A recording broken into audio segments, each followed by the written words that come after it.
La distrofia muscular es un trastorno que debilita los músculos que ayudan al cuerpo a moverse. Las personas afectadas con este padecimiento tienen información incorrecta o inadecuada en los genes para fabricar las proteínas necesarias que llevan a tener músculos sanos, por lo que van perdiendo gradualmente la capacidad de hacer cosas como caminar o sentarse. Algunas personas empiezan a tener problemas musculares desde bebés y otros los desarrollan en la etapa adulta. Por el momento, no existe una cura o tratamiento efectivo para detener o revertir su desarrollo.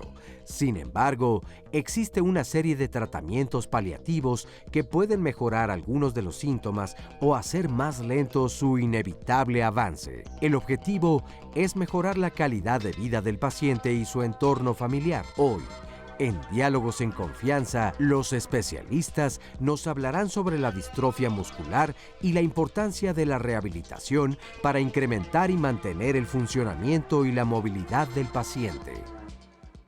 Bienvenidos a Diálogos en Confianza, este lunes de salud en donde tenemos este interesante tema de la distrofia muscular. El sistema musculoesquelético, cuando hablamos de los diferentes sistemas del organismo, como que no lo consideramos mucho. Sabemos que hay un sistema nervioso, un cardiovascular, un digestivo, un respiratorio, pero pensamos que los músculos y los huesos ahí están. Y sí, pero los huesos nos sostienen y los músculos nos dan movilidad. Por eso se llama el sistema musculoesquelético. Pero ¿qué ocurre si una de las dos partes de este sistema no está funcionando adecuadamente? Si los músculos no están armados o funcionando como deben de funcionar. Va a ser una dificultad la movilización. Y vamos a ver de qué se trata este padecimiento el día de hoy. Vamos a desglosarlo completamente. Y como ves, Oscar, tenemos casa llena y vemos muchas caras jóvenes aquí en el estudio. Bienvenidos todos. Esperamos poder platicar con varios de ustedes. Saluden, ya se me pusieron serios a la cámara súbitamente y están muy contentos antes de arrancar. Y vamos a platicar con varios de ustedes. Muchas gracias por sus testimonios. ¿Y tú cómo estás, Oscar? Muy bien, gracias. Y pues contento de que haya casa llena. Por supuesto, siempre nos da gusto que nos acompañen aquí en esta su casa, en Diálogos en Confianza. Y ustedes que están desde casa recibiendo esta señal, pues les agradecemos enormemente. Y además que participen activamente, porque lo importante de verdad es que a través de las redes sociales nos puedan enviar sus preguntas, sus comentarios y entre todas y entre todos vamos abordando este tema y creo que es muy importante porque pensamos, esto solamente me pasa a mí y como iremos escuchando a lo largo del programa, pues hay más personas que obviamente viven estas circunstancias, pero mientras más información tengamos, evidentemente entonces será mejor para todo el mundo. Así que les agradecemos previamente y recuerden que estamos en Twitter, estamos en Facebook, ahí está el Facebook Live, donde pueden ver todo el programa en línea y además mandarnos sus comentarios. En internet también lo pueden seguir en www.canal11.mx/diálogos. También tenemos una línea telefónica, el número es el 51 66 40 00.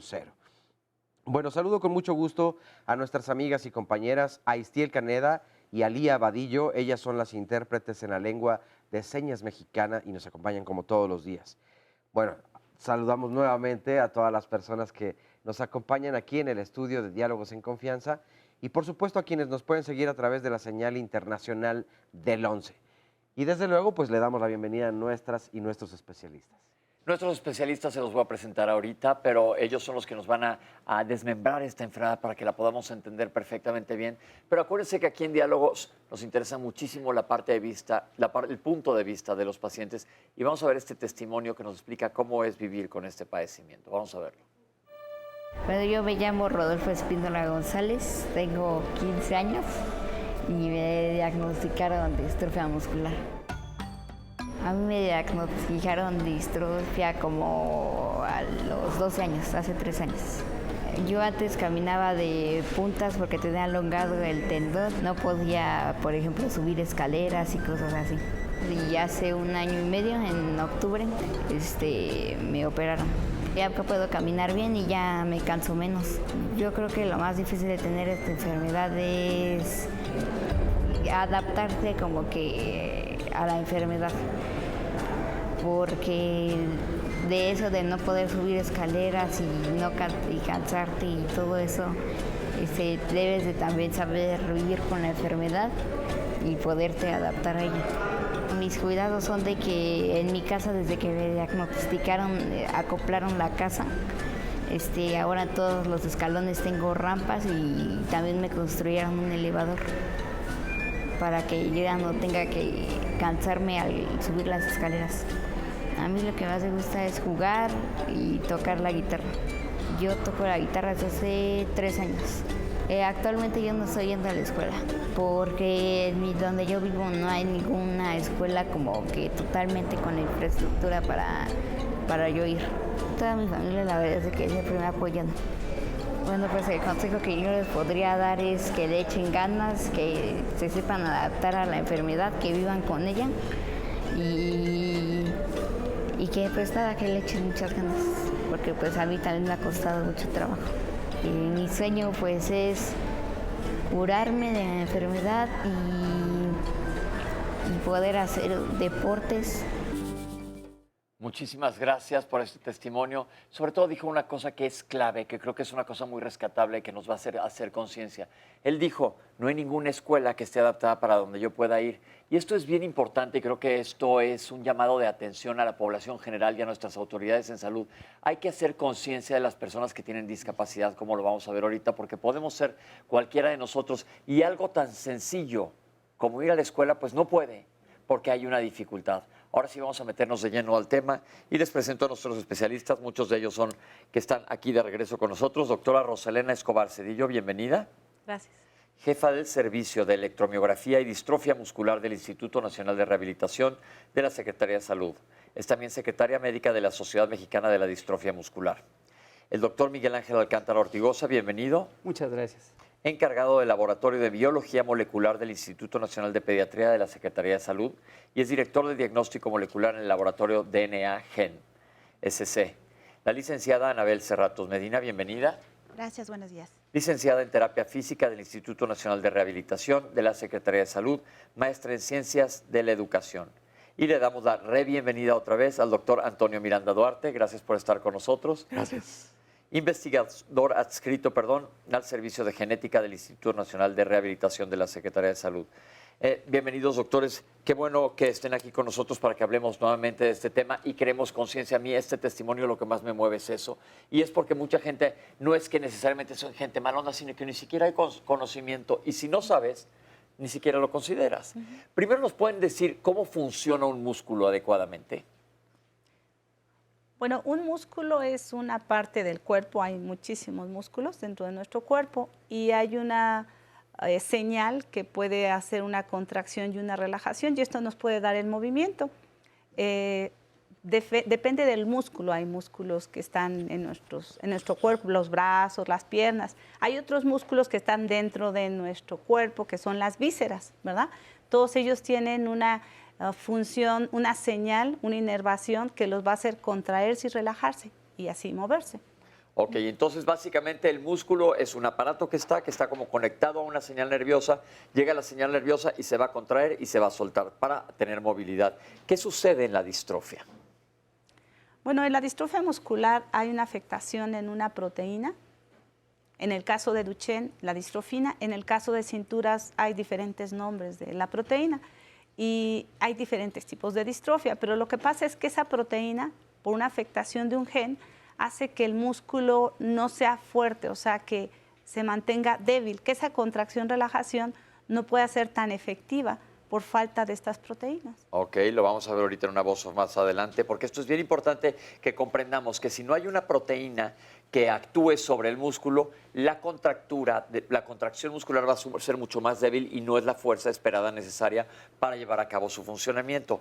Normalmente, ¿cuánto pasa de que alguien empieza con sintomatología a tener un diagnóstico? Porque tristemente son diagnósticos lentos. Pues desafortunadamente pasa tiempo. Los pacientes en el caso de Duchenne empiezan a los 2, 3 años, pero a veces hasta los 5, 6 años se diagnostican. En el caso de las otras distrofias es diferente porque se pueden presentar en la infancia, en la adolescencia o en los adultos. Y esto es un poquito más complejo.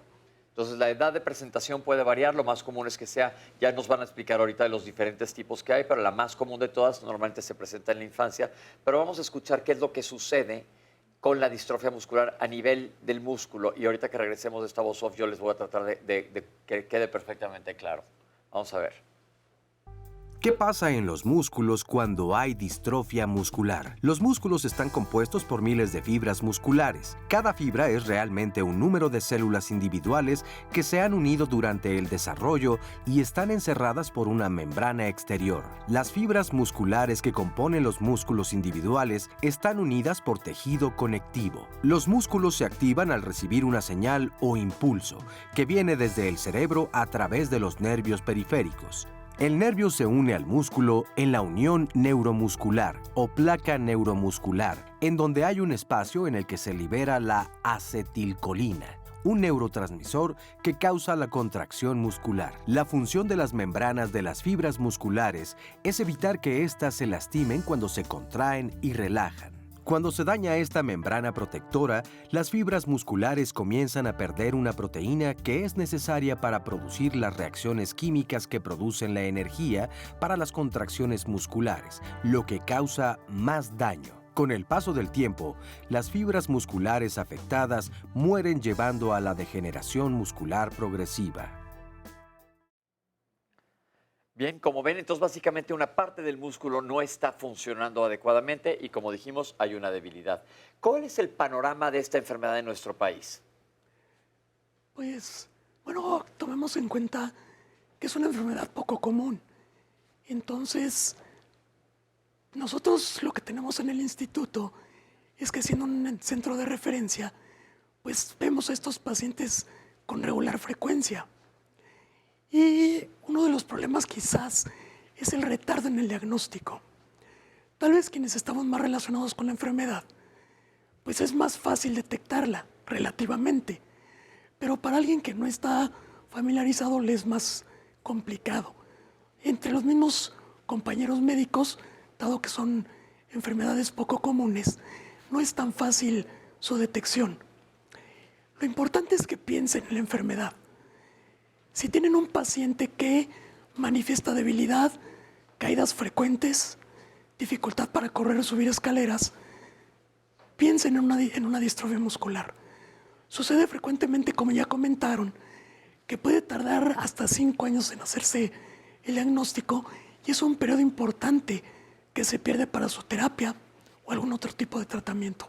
Esto yo creo que es muy importante porque, como dice, inclusive la comunidad médica, conforme son enfermedades más poco frecuentes, pues nosotros ni siquiera las consideramos. Y esto es una cosa seria, porque, por ejemplo, yo me acuerdo que cuando íbamos en la escuela de medicina, llevabas neurología y entonces llevaba, o cualquier materia. Las enfermedades más raras de tal materia las veías muy rápido, casi no las veías. Entonces no las tienes en tu radar y claro que eso está mal en el sistema y como dice el doctor, lo clave es que si ves algo así, y estoy hablando hacia la comunidad médica, lo refieras porque es mucho más rápido el tiempo de diagnóstico si está bien referido y nos van a aparecer nuestros datos de en dónde poder mandar a chicos con este tipo de problemas. Ahora, mi siguiente pregunta es ¿por qué se clasifican o se subclasifican las distrofias y en qué se clasifican?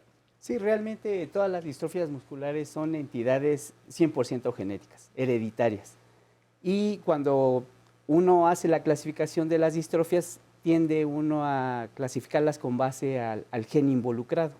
Prácticamente el 80% de todos los pacientes que tienen distrofia muscular es de tipo Duchenne-Becker. Es esta que se hereda a través del cromosoma X, a través de mujeres, y los que lo padecen son los varones, y está un 20% que cuenta con otro modo de herencia y cuyo diagnóstico es mucho más complicado, porque sí requiere la participación de fisioterapias, neurólogos, pediatras muy avesados en el diagnóstico de otras distrofias menos comunes y que necesitan otro abordaje, ya sea por biopsia muscular, inmunohistoquímica e incluso, idealmente, el estudio genético. Ahorita vamos más adelante a hablar del diagnóstico. ¿Cuál es la diferencia, por ejemplo, Duchenne-Becker es un solo grupo? Yo me acuerdo que antes se llamaba Herb Duchenne, le decían en su momento. ¿Por qué han ido cambiando las nomenclaturas? Sí, bueno, depende de la proteína. Por ejemplo, Duchenne-Becker, la proteína se llama distrofina y uno es más chiquitos en la infancia, ¿verdad? Preescolares empiezan las manifestaciones clínicas y en Becker un poco más grandes, cuando digamos 8, 10 años, inclusive hasta 13, ¿verdad? Que es un poquito menos agresiva, ¿verdad? Porque en una hay proteína deficiente, en Becker, y en la otra casi no hay o no existe en Duchenne la proteína distrofina. Esto es importante porque pues, esto va a depender de la gravedad de cada caso. Ahora, hay distrofias musculares cuando tienes un gen alterado, toda tu musculatura va a estar afectada o solo algunas áreas. Pues toda la musculatura, pero ahorita como comentaba el doctor Miguel Ángel, Duchenne y Becker son unas. Por ejemplo, distrofias de cinturas, que así se denominan, empiezan a veces con afectación de los hombros, de las caderas, y conforme pasa el tiempo se van involucrando más músculos. Déjeme explicarle a la gente porque dicen, ¿cómo de cinturas? Todo el mundo piensa la cintura es donde va el cinturón y no.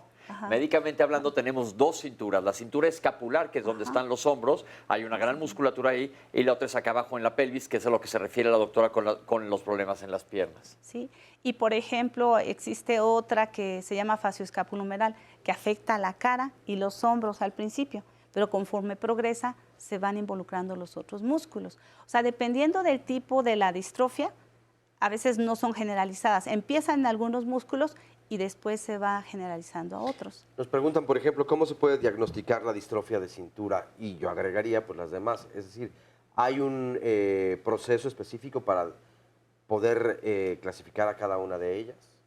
Sí, hay un abordaje. Algo que quiero comentar antes. Comentaba el doctor Alcántara que el 80% es Duchenne, pero va a depender de la edad. Por ejemplo, en el grupo pediátrico sí es mucho más común Duchenne, pero en la etapa adulta los porcentajes pueden cambiar.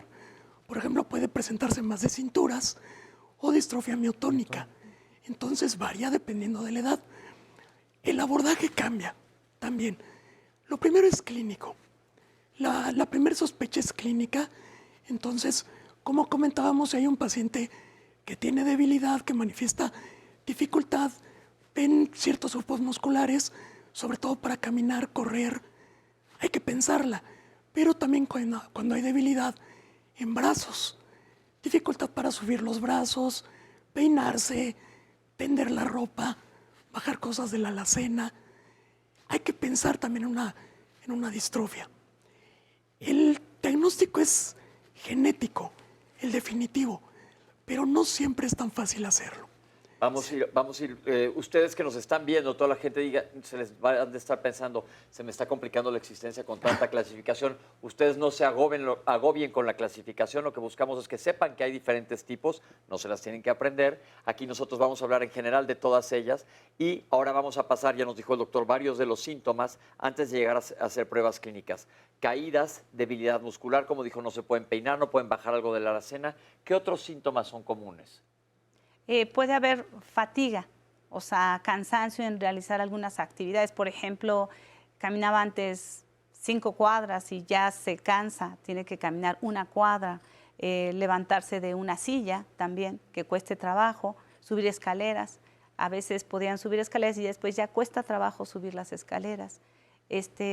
Algunos, que es un tipo miotónica, tienen dificultad para agarrar y soltar las cosas, que es una distrofia muscular más característica, diferente a las otras. Pero sigue siendo una distrofia y hay que pensarlo. Entonces, todos estos son síntomas de debilidad. Si se fijan, es el común denominador. Y vamos a ver esta cápsula de las pruebas clínicas de cuando llegues al médico, qué es lo que van a hacer ellos para irnos buscando un camino y darle un nombre y un apellido, que es el objetivo de esto, para poder instaurar un plan de tratamiento. Vamos a verla.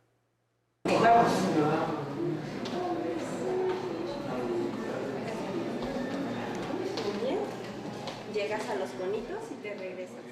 La distrofia característica es debilidad muscular. Los pacientes desde el inicio de su desarrollo presentan un retraso. Son pacientes que generalmente no gatean, caminan más tarde que los niños de su misma edad.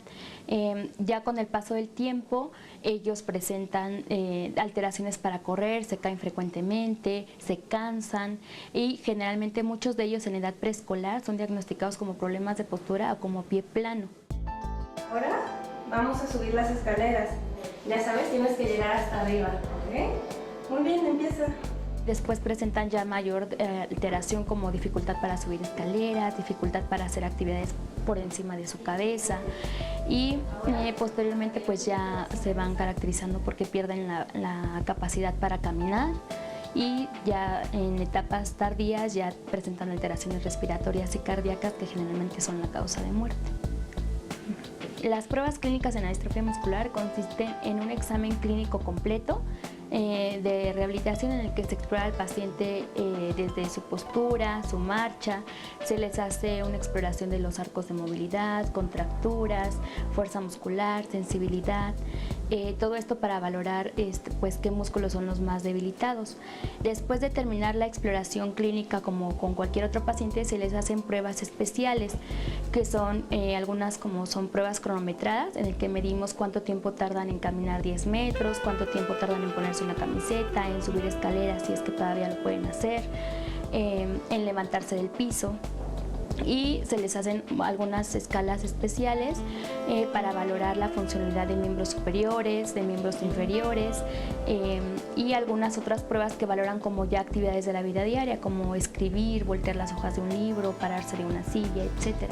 La importancia de las pruebas clínicas es que estas nos permiten orientarnos hacia un diagnóstico, ver qué músculos son los más débiles, qué funciones son las que se complican más en el paciente, qué es lo que le está costando trabajo, y esto nos permite irnos orientando hacia qué otras pruebas podemos hacer en laboratorio.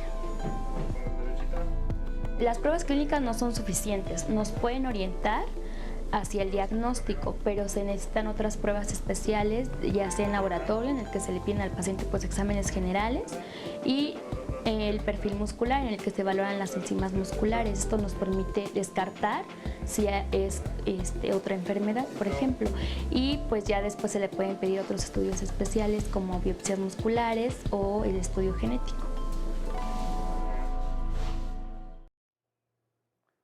Como ven, no es la visita habitual al pediatra o al médico. Doctores, ¿quiénes hacen estas pruebas? Los biólogos moleculares y los genetistas. Como dijo el doctor Miranda Duarte, el diagnóstico definitivo de cualquier tipo de distrofia muscular reside en identificar el defecto genético. Aunque, como bien dijo el doctor Miranda Duarte, a veces se orienta con base en una exploración clínica muy cuidadosa por una persona que está especialmente entrenada en trastornos neuromusculares, que puede ser un médico rehabilitólogo, un neurólogo pediatra, y ya de ahí se hace el estudio molecular. Vamos ahorita a pasar más adelante a los estudios que se hagan, pero este es el abordaje inicial y cualquier pediatra no lo hace. Por eso digo, si estamos viendo esto en alguien, ¿con quién lo debemos referir? Porque ahorita dijo con el genetista y normalmente no lo refieres con el genetista. ¿Quién es muchas veces el primer contacto, el neurólogo o el ortopedista?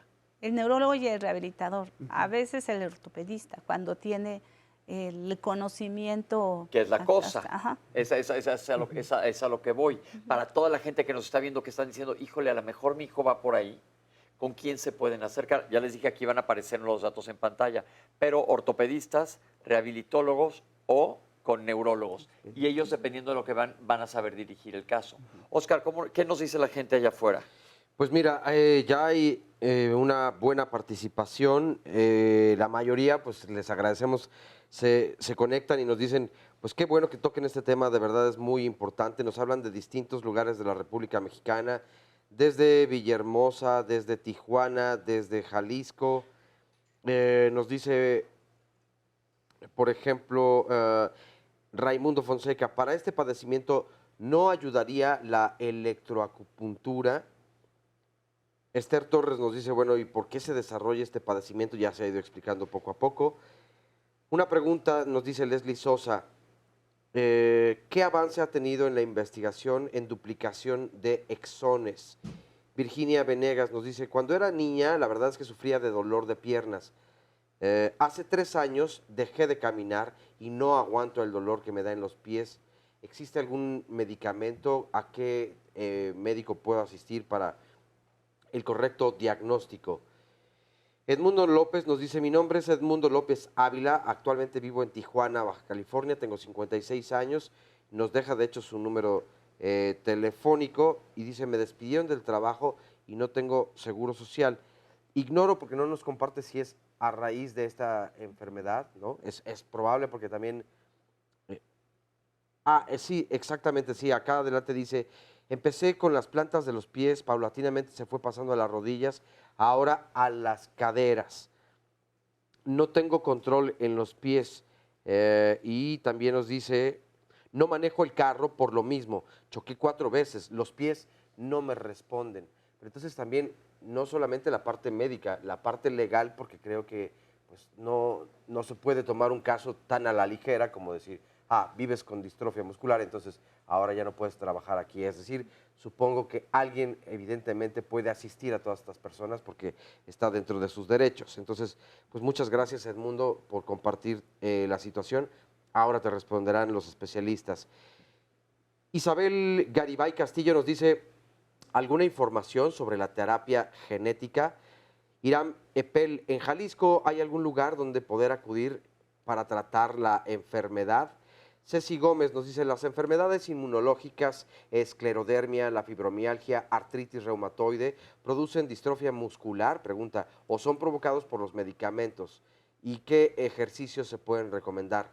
Cintia Gómez, mi hija tiene distrofia muscular de cintura y nunca ha caminado, así que para ello ha sido un trabajo mayor y temprano desde los 2 meses. ¿Sabrían de casos similares y a qué institución puedo asistir, por favor? Giselle Borrás, vivo en Barcelona y a mí me hicieron el diagnóstico en Betlem con una biopsia de piel. Ya venía con un prediagnóstico del Instituto Nacional de Pediatría. Y hasta el momento no nos ha agregado un poco más, a ver si más adelante también nos comunica algo más. Nos dice Alondra Herrera Figueroa, la distrofia se puede presentar por mojarse con agua cuando el cuerpo está caliente, específicamente los brazos. Leonel Gómez Ortiz, las enfermedades autoinmunes no producen distrofia muscular. Las distrofias como tal son meramente genéticas. Los medicamentos tampoco los pueden provocar. Y es que esto nos da también gusto en parte porque no solamente es un foro en el chat donde las personas nos comparten sus experiencias, sino entre ellos mismos también empiezan a decirse, a referir, por ejemplo, a algunas instituciones de algunos estados, y esto pues nos agrada mucho. Narit Nita nos dice, quisiera saber si existe tratamiento para polineutropatía desmielinizante. He sido diagnosticada. Bueno, lo hacemos después de esta pausa. Estamos de regreso aquí en Diálogos en Confianza. Bueno, y todos los lunes aquí en el tema de salud les recordamos que hay un proyecto que se llama Tlalpan 2020 del Instituto Nacional de Cardiología y gran parte de la población puede participar precisamente para saber cómo está su corazón, cómo está la salud precisamente del corazón.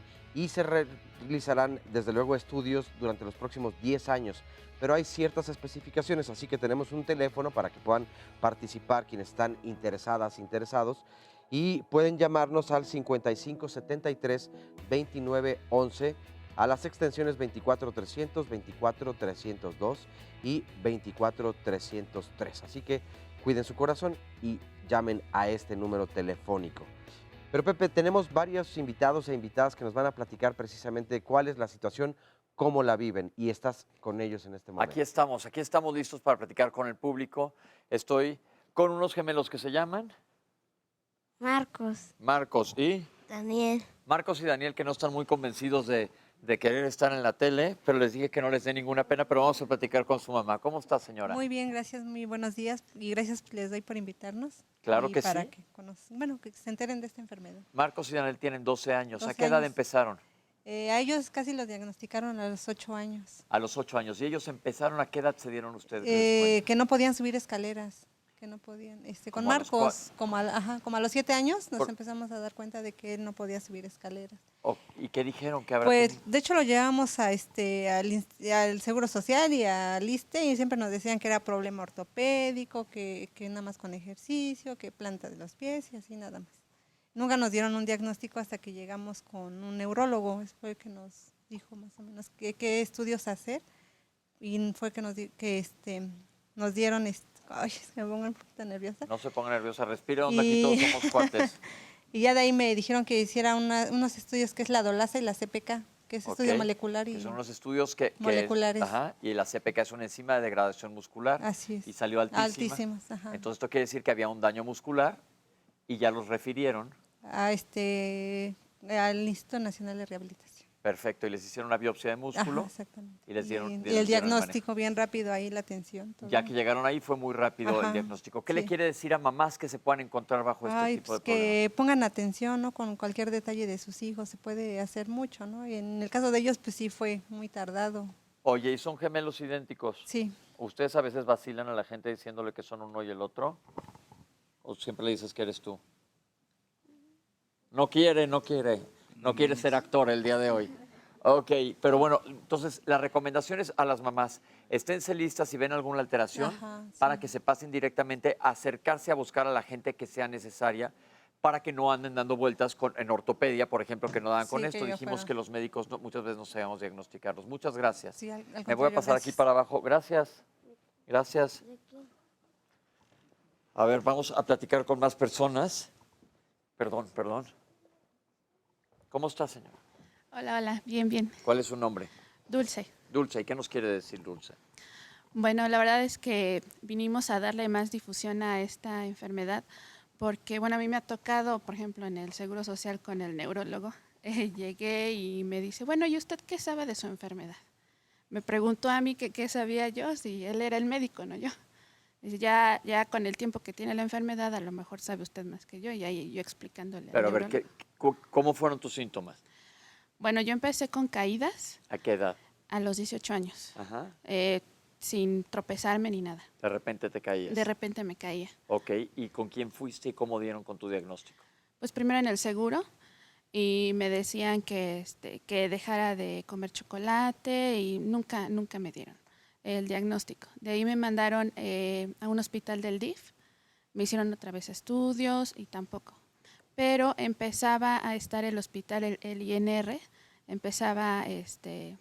lo acaban de traspasar aquí a Xochimilco. ¿Y te fuiste para allá? Y de ahí me mandaron para allá. ¿Y ahí ya fue rápido el diagnóstico? Sí, conocí a la doctora Escobar, me hizo todos los estudios y ahí ya me dio el diagnóstico. ¿Qué le quieres decir a la gente? Porque a ti te dio más grande. Sí, me dio ya después. ¿Sabes cuál de las distrofias tienes? Sí, distrofia de cinturas. Perfecto. Distrofia de cinturas, que lo que hablamos anteriormente, la cintura de los hombros y la cintura que está a nivel de las caderas. Así es. Ok, pues muchas gracias por Gracias. estar aquí con nosotros. Hola. Hola, ¿qué tal? Soy Roberto Frías. Roberto, ¿qué edad tienes? 25. 25. ¿Y tú qué te pasó? A mí me diagnosticaron distrofia muscular de Becker, Ajá. igual como a los 18 años, que en sí yo padecía desde antes como problemas para caminar, y en sí me habían dicho el ortopedista que era pues un problema de pie plano, más que nada igual porque mi papá lo padecía. Y entonces ya después me llevaron al Seguro Social y ahí me dijeron que fuera el de rehabilitación, el de Xochimilco también. Y ahí pues sí, al principio te explican todo lo que conlleva, lo que dicen los... ¿Te hicieron tu biopsia? No, en mi caso ya era demasiado grande yo, pero por ejemplo mi hermano también lo padece y a él sí le hicieron una. ¿Y cómo estás ahora? Pues bien, o sea, yo ya vivo la discapacidad no como algo que te impide hacer cosas, sino intento hacer todo lo que está a mi alcance. ¿A qué te dedicas? Soy ingeniero mecatrónico y estoy trabajando ahorita en una empresa de logística de eventos como conciertos, conferencias y todo ese tipo de cosas. ¿Algo que le quieras decir a la gente que nos está viendo para concientizar? Para concientizar, pues sería más que nada que,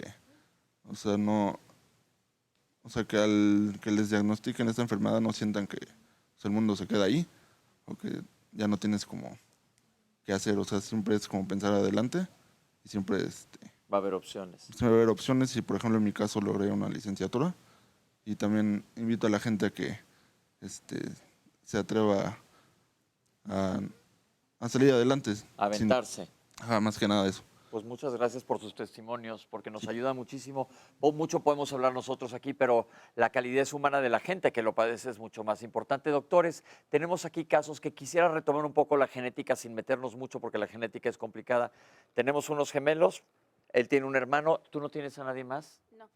Pero la injerencia de la genética, la importancia y si afecta esta enfermedad en el desarrollo. Bueno, en el caso del señor, ¿tu nombre cuál es? Roberto Frías. Roberto Frías, sí, al tener un hermano con la enfermedad de Becker es la distrofia más común, la que se hereda a través de mujeres. La mamá del señor sería portadora obligada, y en el caso de los gemelos, dado que son idénticos, pues comparten el mismo defecto genético, y en cambio con la señorita, pues probablemente tus papás, al diagnosticarte una distrofia de cinturas, las más comunes son cuando los papás son portadores. Aunque hay una forma que puede ser por mutaciones nuevas, otros mecanismos de herencia, ¿no? Pero la más común es cuando, para formas de cinturas, es que ambos padres sean heterocigotos o portadores del defecto molecular. Perfecto. ¿Y da alteraciones en crecimiento? Pues no en general. Lo que pasa es que es posible que los pacientes no crezcan tanto por la misma falta de actividad, pero no afectan directamente al crecimiento. Ok, perfecto, eso es otra cosa, pero esto todo es importante para saber descartar. Vamos a seguir hablando más del diagnóstico ahora, y tenemos esta cápsula que nos dice, ya vieron los médicos especialistas de qué se trata, ya la sospecharon, se tomaron exámenes y vamos a ver qué sigue. Una biopsia muscular es un fragmento de músculo que se toma del paciente, el cual nosotros utilizamos para analizar e identificar el tipo de distrofia muscular del cual se está sospechando. La biopsia muscular es un proceso quirúrgico el cual se lleva a cabo en el servicio de ortopedia. El fragmento de músculo nosotros lo procesamos de tal manera que nos permita identificar la presencia o la ausencia de determinadas proteínas que son responsables de la distrofia muscular. Una vez que se toma la biopsia de músculo, esta es procesada en el departamento de patología del instituto, en donde se congela el músculo, se hacen cortes micrométricos, los cuales son colocados en laminillas, las cuales a nosotros nos hacen llegar para llevar a cabo la técnica de inmunofluorescencia, la cual se utilizan 13 anticuerpos diferentes que reconocen 13 proteínas diferentes. Entonces, dependiendo del resultado que se obtenga de esta técnica, nosotros sabremos en ese momento qué proteína está presente, disminuida o ausente. Entonces, dependiendo de en qué estado se encuentre la proteína en el músculo, nosotros podemos asociarla al tipo de distrofia muscular. Y esto es muy importante debido a que, dependiendo del tipo de distrofia, es el tipo de tratamiento farmacológico que se le da al paciente e incluso de terapia física. La palabra biopsia tiende a asustar muchísimo a la gente. La biopsia la gente la asocia normalmente a cáncer, aquí no tiene nada que ver. Biopsia es tomar un pedazo de tejido y analizarlo al microscopio. ¿Y qué hay de diferente aquí? ¿Cómo es el procedimiento de una biopsia muscular? ¿El paciente se tiene que internar, no se tiene que internar, se hace en consultorio? Explíquenle a la gente de qué se trata. Bueno, depende de la institución. O sea, por ejemplo, en el hospital es como cirugía ambulatoria, pero como la mayor parte son niños, se da una sedación. No anestesia general, para que no les duela en el momento de que les traigan. Tanto niños y adultos, eso se hace en nuestro hospital. Pero hay algunos otros hospitales que lo hacen en una área pues limpia, digamos, una área aséptica, y lo que hacen nada más poner un poco de anestesia a nivel de la piel. No se puede poner anestesia en el músculo porque se altera el tejido. Hacen la incisión, la cierran y también se va. Es un proceso ambulatorio. ¿De qué tamaño es la biopsia? Es de 1 centímetro. Es una cosa muy pequeña. Sí, es pequeña. Ya que llega la biopsia al laboratorio, ¿qué le buscan en el laboratorio a la biopsia? Básicamente, como vimos en la cápsula, tienen anticuerpos que identifican cada una de las proteínas más comúnmente involucradas en las distrofias musculares. Ante todo se busca la proteína distrofina, que es la causante, cuya deficiencia es la causante de la distrofia muscular de Duchenne-Becker, pero también se pueden estudiar otras proteínas que son responsables, por ejemplo, de las distrofias de cinturas. Y se ve al microscopio y se ve cuál es la proteína que falta, pero se necesita también una formación especial, no cualquiera ve. No cualquier patólogo le sabe. ¿Es imperativa la biopsia para el diagnóstico? Porque ya vimos aquí un caso en el donde no fue necesaria. No, no es imperativa. De hecho, esto ha ido cambiando también con los estudios genéticos. Sí se hace biopsia en algunos casos, pero si tenemos la opción de hacer un estudio genético, se prefiere, porque solamente es tomar una muestra de sangre, extraer el ADN y tratar de estudiar los genes. Hay que considerar también que la biopsia no nos da el diagnóstico de todas las enfermedades, solamente nos va a decir o nos va a ayudar para las más comunes. Duchenne, algunas de cinturas, pero no nos va a decir todas las todas las distrofias. Es decir, es una herramienta en el diagnóstico, pero importa mucho el cuadro, lo que veamos en sangre. Ahorita vamos a hablar de la genética y de lo que estén viendo ustedes a la hora de explorar a un paciente. Mientras más temprano se diagnostique esta enfermedad, igual es mejor para el pronóstico, porque es una enfermedad que es progresiva. Sí, entre más temprano se diagnostique es mejor. De hecho, en el tipo Duchenne, a veces se puede utilizar medicamentos que pueden retardar el progreso de la enfermedad o detenerlo. Y por eso a veces, habiendo un poquito de los estudios genéticos, a veces son costosos. Por ejemplo, depende del hospital. Vamos a ver diferentes tipos que ahorita los van a explicar los doctores. El más sencillo, por ejemplo, en nuestro hospital sí es un PCR, es una técnica, pero hay otros que no los tenemos. Y, por ejemplo, hay uno que necesitarían los pacientes que costaría como 30,000 pesos. Y por la falta de recursos económicos se opta por una biopsia muscular. Perfecto. Por la premura de dar un tratamiento a los pacientes, sobre todo en el caso de distrofinopatías, que pudiera mejorar o cambiar la evolución de la enfermedad. Distrofinopatía quiere decir, ya se habló de la distrofina, que no está, pero vamos a ver esta cápsula que nos habla del diagnóstico genético, que como el doctor ahorita nos va a explicar cuál es la importancia de este. Aquí la tenemos. Los estudios de genética que se realizan para tener un diagnóstico de distrofia muscular son muy variados. Dependen de la distrofia de que se está hablando. Las distrofias musculares son enfermedades genéticas que generan debilidad y deterioro muscular. Son originadas por mutaciones en genes específicos, dependiendo de la distrofia de la que se trate. Entonces, en función del gen que está afectado y del tipo de mutación que se encuentra presente, es el tipo de análisis que se realizan. Las mutaciones que pueden presentarse son tanto de lesiones, que son pérdida de material genético, duplicaciones o inserciones, que son ganancia de material genético, o incluso mutaciones puntuales, que son mutaciones muy discretas que solo generan un cambio en una base. Entonces, en función del tipo de mutación, se pueden llegar a hacer estudios que van desde algo muy simple como una PCR de punto final hasta cosas muy específicas como son secuenciación del ADN, que en este último técnica vamos a poder analizar base por base el material genético para encontrar en qué punto está la mutación. Los estudios más novedosos para hacer diagnóstico molecular van avanzando día con día. Entonces, digamos que el más completo definitivamente es la secuenciación, pero también es el más costoso. Hay otras técnicas que van saliendo, las más clásicas o las iniciales son técnicas como las PCRs, pero poco a poco se van haciendo incluso kits para hacer determinaciones de varias distrofias en un mismo momento o en función de las distrofias que sean. Cuando un médico tiene una sospecha de una distrofia muscular de Duchenne, lo que hace él, esta sospecha médica surge a partir de la parte clínica del paciente, apoyado por algunos estudios de laboratorio, pero a veces es difícil llegar a un diagnóstico certero, así que tienen que recurrir a análisis o estudios adicionales, como son los estudios de diagnóstico genético. En ese caso nos llega a nosotros una muestra de sangre periférica del paciente y a partir de esta muestra nosotros lo que hacemos es aislar los leucocitos que nos sirven para hacer extracción de DNA genómico. Este DNA genómico es el material genético del paciente, en donde nosotros vamos a poder buscar específicamente las mutaciones que se sabe que pueden causar la distrofia muscular de Duchenne. La parte de estudios moleculares cada vez va aumentando en importancia y además cada vez hay más lugares que tienen disponible este tipo de estudios moleculares. Lamentablemente son estudios relativamente costosos a los que a veces no se tiene acceso por parte de los pacientes de manera particular, pero es importante tener siempre un apoyo de estudios moleculares para las distrofias porque es fundamental tener un diagnóstico certero.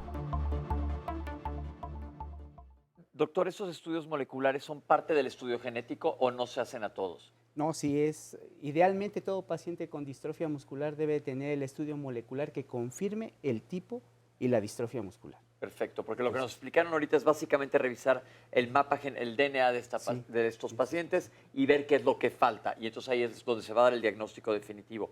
Ahora mi pregunta es, si sabemos que es algo con una injerencia genética muy importante, ¿Se le debe hacer a los familiares para saber quién es portador? Sí, justamente en la cápsula se habló de la importancia de contar con el diagnóstico genético o molecular, porque esa información va a permear al resto de la familia, en donde se les puede dar información tan importante como quién es portador del rasgo, qué riesgo tiene de que esta enfermedad se repita en la familia, e incluso para las pacientitas con distrofia muscular de Duchenne, que por mucho tiempo se dijo, bueno, las mujeres al ser portadoras no tienen problema, pues resulta que hasta 1/3 de ellas a lo largo de la vida podría desarrollar problemas cardíacos. Entonces, es una información que le da la oportunidad de tener un seguimiento cardiológico a las mujeres. Entonces, que tengan. eso es una parte bien importante, que aparte de diagnosticar al paciente, se estudia a la familia para saber el riesgo que exista, sobre todo si van a tener hijos más adelante. O incluso el diagnóstico prenatal, que también hay que ofrecerlo a los pacientes,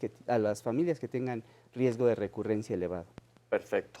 Oscar, ¿qué nos dice la gente? Uy, pues hay muchos comentarios y testimonios. Muchísimas gracias por ello. Nos dice, por ejemplo, en esta llamada telefónica, el profesor Arnoldo Pérez Nieto, es abrumador, como siempre, en lo que le llaman toda esta atención de primer piso. Es decir, cuando la gente llega por primera vez a una institución pública, pero jamás le atinan a lo que un paciente tiene, son pésimas clínicas y una y otra vez se repite la situación de la que la gente tiene que recurrir primero a un especialista privado, y ya que le encuentran el problema, entonces sí, recurren a los institutos.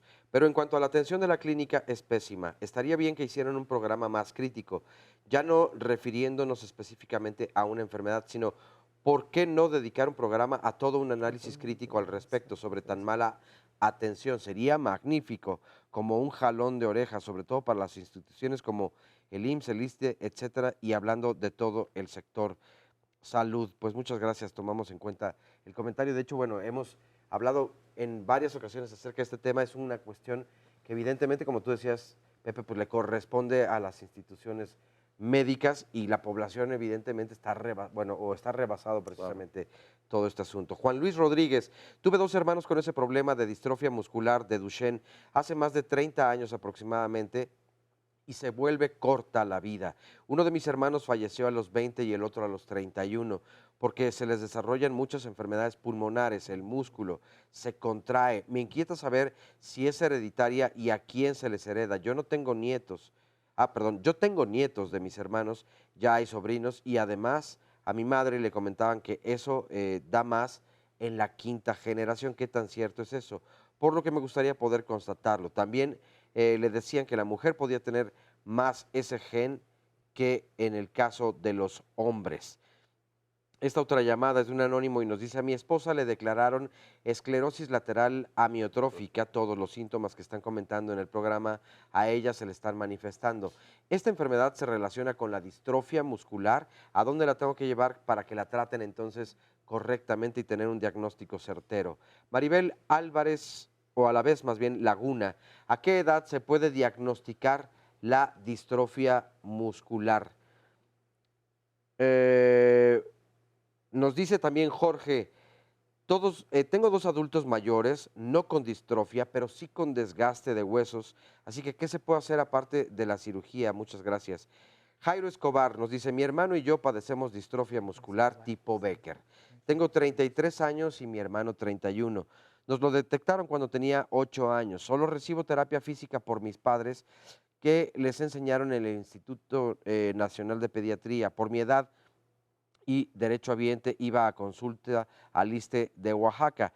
Pero este año me dijeron que ya no me podían atender, que ya era mucho que le estaba robando al ISSSTE y quitando espacio a otros pacientes. Era pura consulta externa de valoración en neurología y muy tajantemente me dijeron que esperara y que no había nada que hacer. Y nos agrega, nunca me pasaron con un cardiólogo o un neumólogo. ¿Cómo tener calidad de vida con esa clase de trato? Anja o Ania Paola Coronado nos dice, ¿existe algún tipo de distrofia muscular gestacional? Porque no poder caminar o no poder levantar los brazos son síntomas también que presentan algunas embarazadas, pero después del nacimiento del bebé recuperan la movilidad total. Por otro lado, Ivonne González, contractura fuerte en hombros y cuello, ¿cómo corregirlo? Dice ortopedista que tiene que operar los hombros. Pedro González, amamos mucho a mi primo que padeció distrofia muscular. Nunca tuvo un diagnóstico adecuado, demasiado tiempo pasó sin saber qué era lo que tenía. Lo tuvimos hasta cerca de sus 20 años. Los doctores no le dan más de 12 años. Tiene más de 20 años que ya falleció. Por otro lado, y me parece bien importante esta pregunta de Sinicia Aguilar, y el abordaje psicológico y el abordaje social. Por cierto, a propósito de lo psicológico, felicidades a las psicólogas y a los psicólogos porque hoy precisamente es su día. Pero pues este punto es muy importante. Fabi Zárate junto con algunas otras personas, Angie Moss, nos preguntan, ¿hay casos de éxito con el uso de las células madre o no se recomienda? Eri Arevalo nos dice, a mi hijo de 3 años se le duermen muy rápido las piernas estando en cuclillas. Lleva un mes con el dolor en la pierna izquierda. Primero comienza a caminar en punta y después ya no puede caminar y debemos cargarlo.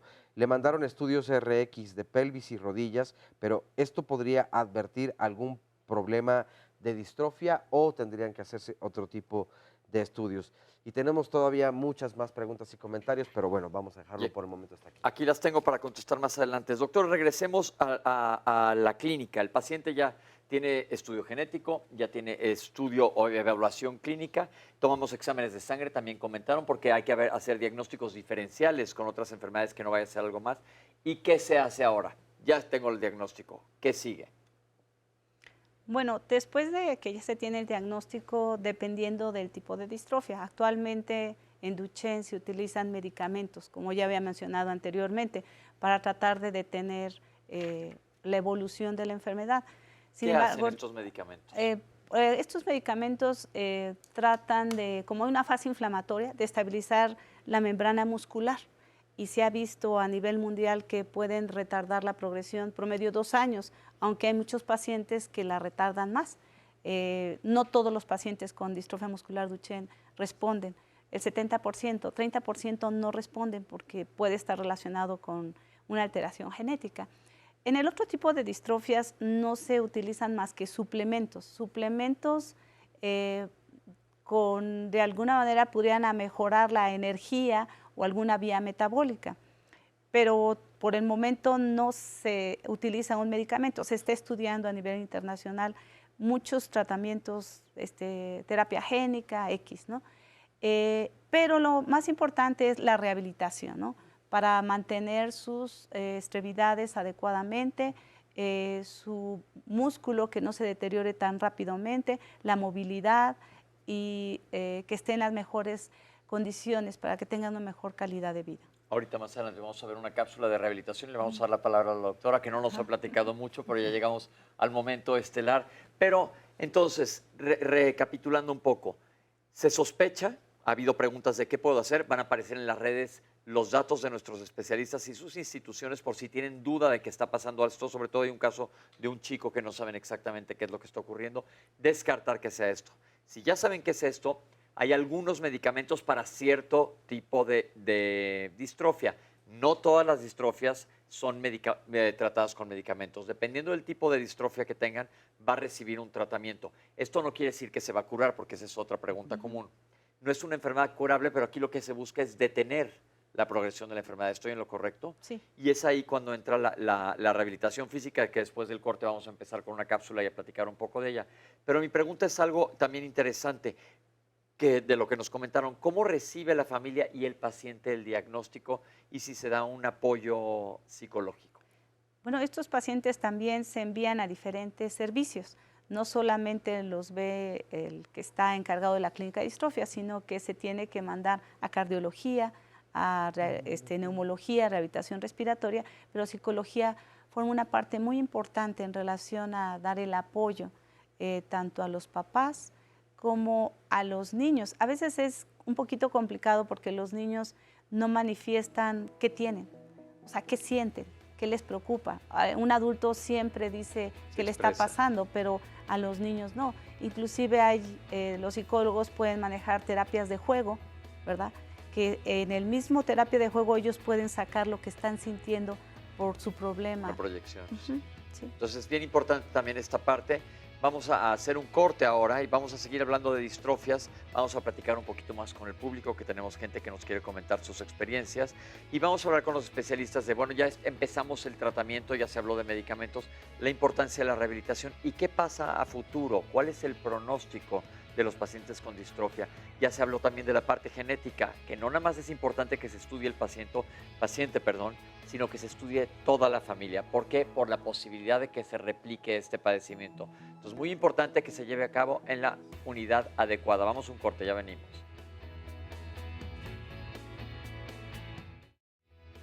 Bueno, regresamos aquí a Diálogos en Confianza. Todos los martes los temas son de familia y mañana tocaremos uno pues de mucha actualidad. ¿Cómo enseñar a nuestros hijos a ser críticos?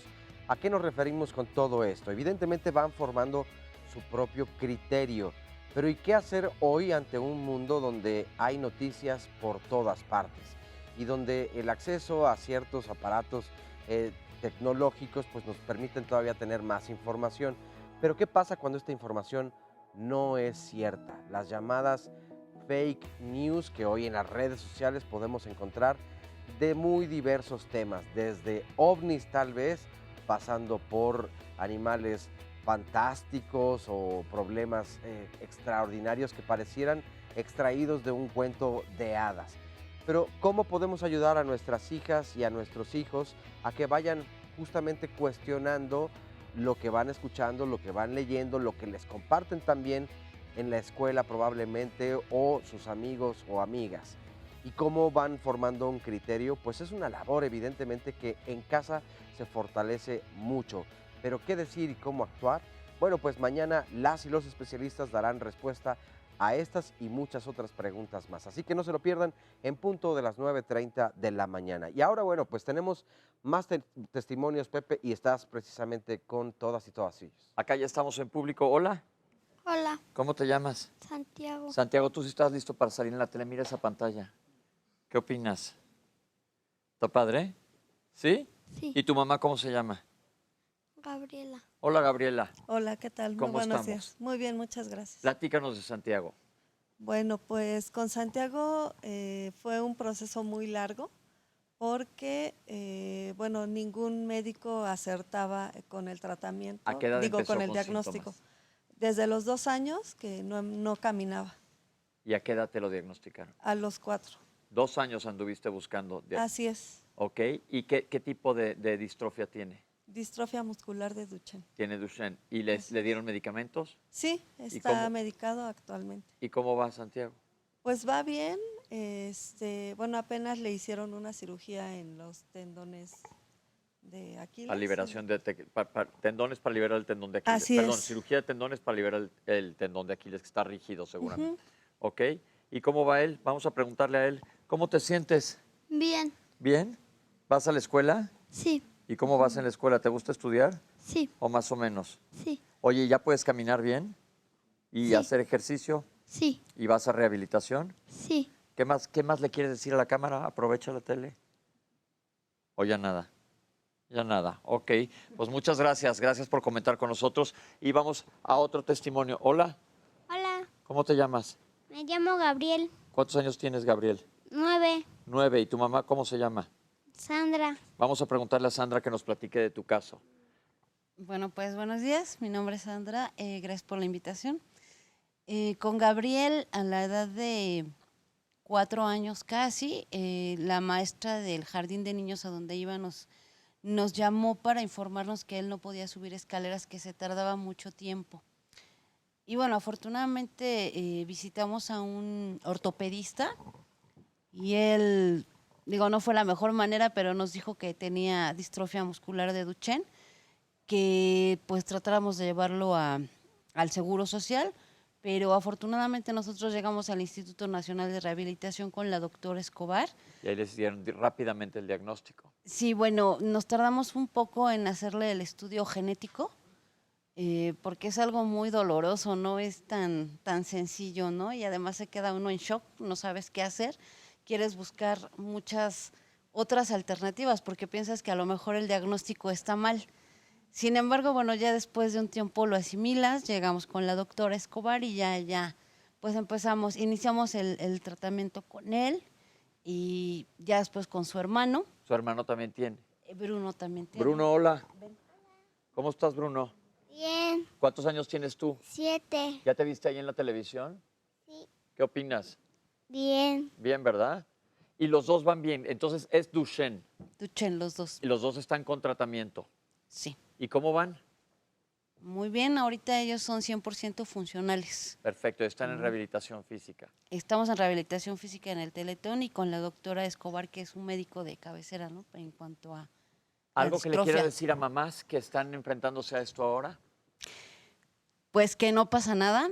En ese momento sentimos que la vida ya no tiene sentido, casi que nos queremos morir, pero ellos son los que nos dan la fortaleza que necesitamos, ¿no? Y que se vale.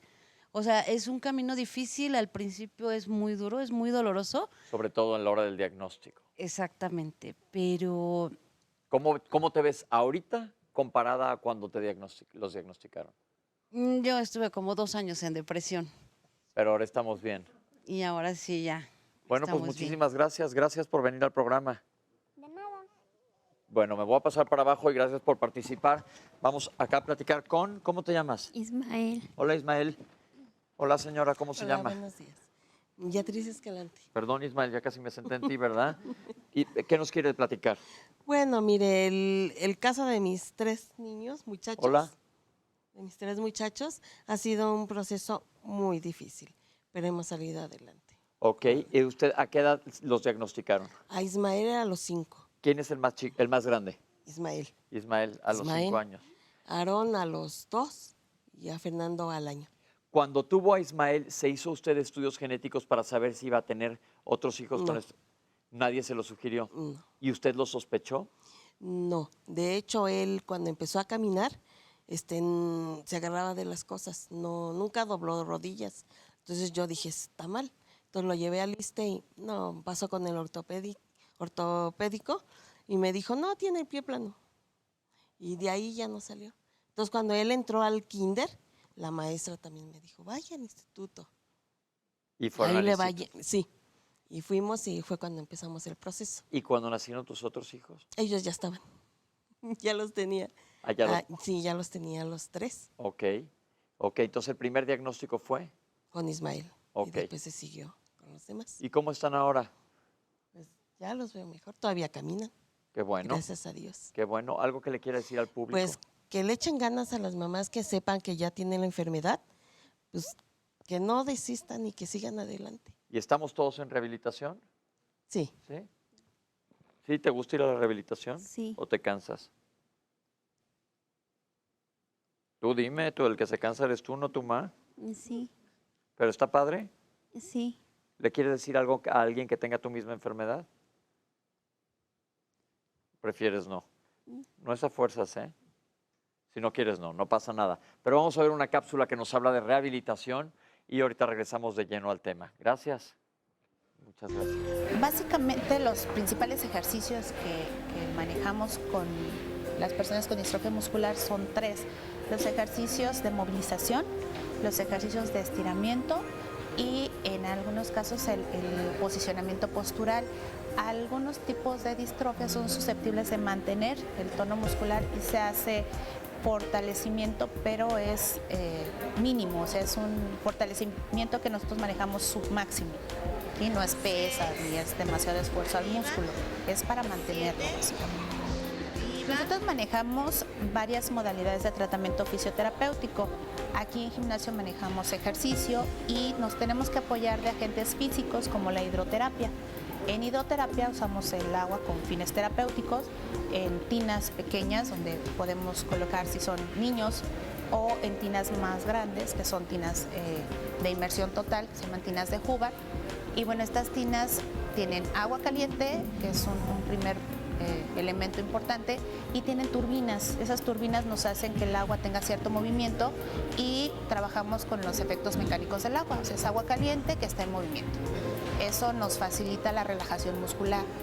¿Qué queremos lograr con el trabajo en fisioterapia? Bueno, básicamente mejorar la elasticidad de los músculos, mejoramos la alineación postural, tratamos de que las pérdidas que vaya teniendo sean, digamos, las menos posibles y tratar sobre todo de que sean funcionales. Nosotros trabajamos en el instituto programas de 10 sesiones y cada sesión aproximadamente abarca de 1 hora a 45 minutos en terapia física, pero reciben otros servicios como terapia pulmonar y terapia ocupacional, que se trata que sean en el mismo día para que no tengan que venir en otras ocasiones. Son padecimientos degenerativos, entonces lo que nosotros buscamos, por lo menos en las primeras 10 sesiones, es mejorar la elongación del músculo y mejorar postura, que eso sí puede ser visible en estas primeras 10 sesiones. Posteriormente se le enseña al familiar, porque este es un trabajo constante, tienen que estar trabajando con ellos de manera permanente para que pues, los beneficios se mantengan, ¿no? Lo poco que pueda obtener o lo mucho que pueda obtener continúe y bueno, sean partícipes todos, ¿no? La familia, el paciente y pues todos los que estén a su alrededor. Parte importante es el que el familiar aprenda lo que tiene que hacer en casa. Nosotros hacemos el tratamiento y vamos involucrando poco a poco al familiar para que él lo vaya haciendo. A muchas mamás les da un poco de temor trabajar con sus niños porque sienten que los lastiman, pero nosotros les enseñamos que, bueno, haciéndolo de la manera más adecuada, podemos trabajar sin ningún problema. Vienen con nosotros a aprender los ejercicios en un lapso de 10 sesiones, pasan una evaluación con el médico y quizás si se requieren algunas otras cosas de ajuste o algunos otros detalles, vuelven con nosotros otras 10 sesiones y trabajan en casa. Posteriormente siguen evaluándose por lo menos cada 6 meses y dependiendo los cambios que vayan teniendo, vuelven con nosotros, ya sea para un programa de 10 sesiones o para solamente ajustar con un programa que nosotros le manejamos de enseñanza, que es una plática más o menos de 1 hora, donde se les refuerza un poco lo que ya se les enseñó, donde el paciente externa dudas y donde realmente pues se ve si están trabajando en su domicilio o no. Entonces podemos decir que la piedra angular es la rehabilitación. Pues parte de todo el tratamiento involucra obviamente un buen diagnóstico, involucra que sepamos hacia dónde tenemos que dirigir las acciones y ahí es donde entramos realmente todas estas áreas a nivel paramédico que tenemos para trabajar con ellos. Es la parte de fisioterapia, es la parte de terapia ocupacional, es la parte de terapia cardiopulmonar, la parte de algunos aditamentos por medio de órtesis y prótesis y haciendo un vínculo completo lo que queremos es realmente darle un tratamiento integral a estos niños o los adultos en determinado caso. A partir de que se diagnostica, ¿cuánto tiempo después es lo ideal de iniciar la rehabilitación? A veces no nos vamos a esperar a diagnosticar. Si ya se sospecha que hay una debilidad muscular, que ya tenemos algún componente que nos hace pensar que estamos enfrentándonos a una distrofia o alguna otra enfermedad neuromuscular, empezamos nosotros a trabajar con ellos. ¿Por qué? Porque tenemos que inhibir un poco los acortamientos que tiene el músculo. A eso voy. ¿Nos pueden explicar un poco qué es un acortamiento muscular? Porque ahorita escuchamos una cirugía de liberación de tendones. ¿Qué quiere decir esto que se acorten los músculos? Si ustedes, bueno, estamos ahorita escuchando cuáles son los problemas principales. Tenemos un músculo que tiene una alteración interna y ese músculo ya no está creciendo como debería. Ese músculo está cambiando sus fibras musculares, las está cambiando, algunas se están perdiendo, se está sustituyendo ese tejido por grasa y eso hace que nuestro músculo ya no esté en condiciones de elasticidad que debería. Entonces ese músculo se acorta y ese músculo ya no tiene ese proceso de contracción que debería al momento de hacer un movimiento. Y si no se puede contraer adecuadamente, tampoco se puede estirar adecuadamente. No, queda muy rígido y eso nos puede generar alguna lesión. Por eso es tan importante hacer conciencia de cómo vamos a estirar, porque es tratar de mantener lo poco que se tenga de elongación, tratar de mantenerlo de una manera armónica, no lastimando más y tratando de mejorar la postura en el periodo que se pueda mantener.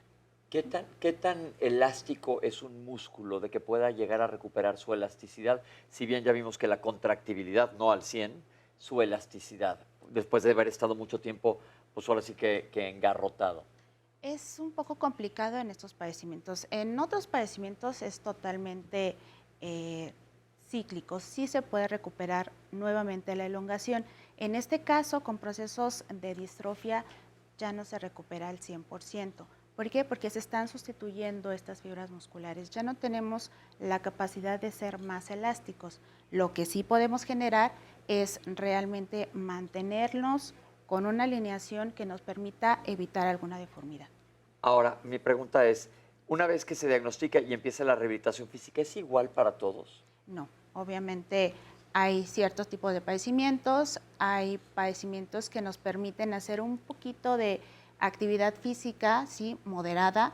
Hay padecimientos donde tenemos que guardar mucho la energía que tiene el paciente porque la están perdiendo y todo es de acuerdo a las características que nos va a presentar cada uno de ellos. Todo es a medida. ¿Se lleva a cabo la rehabilitación física a la vez que el tratamiento farmacológico?